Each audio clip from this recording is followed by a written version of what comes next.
Thanks to her cousin's influence, Celeste Holman, née Tolliver, had been married on the top floor of the Blue Sky Hotel, smack in the middle of the city. If Orion hadn't been set on this magazine nightmare, he would have made a decent event specialist. Family and friends came from far and wide to see little Cece made happy with this Henry fellow. Maple, out of the action and snug in her corner. The English brew crossed the Atlantic for the event.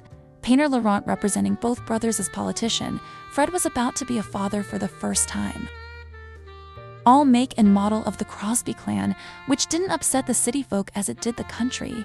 Even Omi's nephew cousin Dr. Philip came, as well as the Tolliver aunts, uncles, and cousins.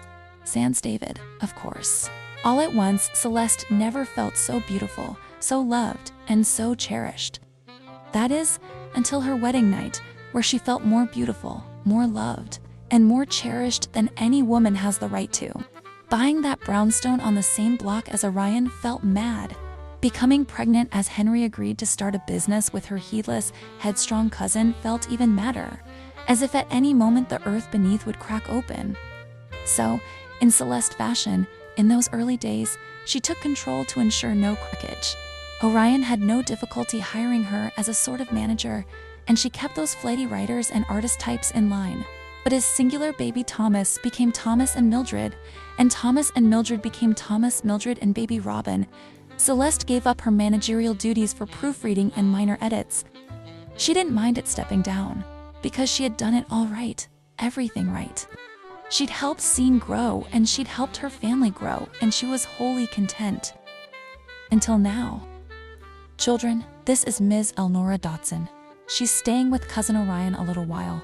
Won't you play with her a moment while Orion and I talk? The housekeeper, Mrs. Pepper, had been keeping Nora in full plates and cups since her arrival. The old woman said she couldn't stand the sight of a thin child, and didn't Nora know it? She'd never had so much food before.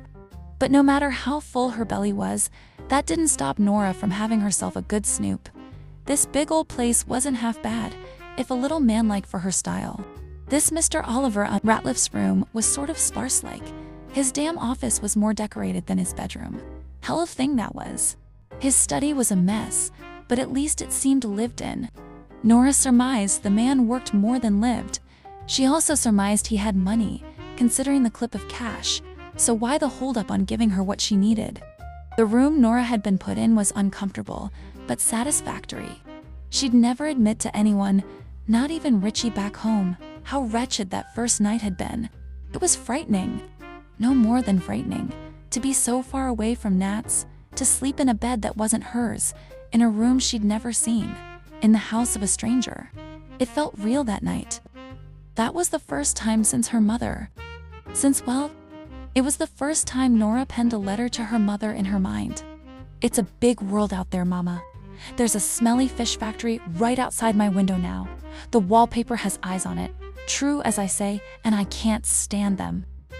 Mr. Oliver is nice, but his name is really Ratliff. I learned that on the train over. Some old crone got smart with me about having a little fun. Don't she know a body doesn't ride the train every day? Will you quit that? You're making me nervous, she said. Well, I told her she ain't the boss of me, and she said somebody ought to be. Where's your folks? And I told her I was riding to see my grandma, but that I had to stop and see an Orion Oliver first. She said Orion Oliver, like Orion Oliver Ratliff, the magazine man. I told her yes and got out of there. I figure one is just as good as the other with a query name like that.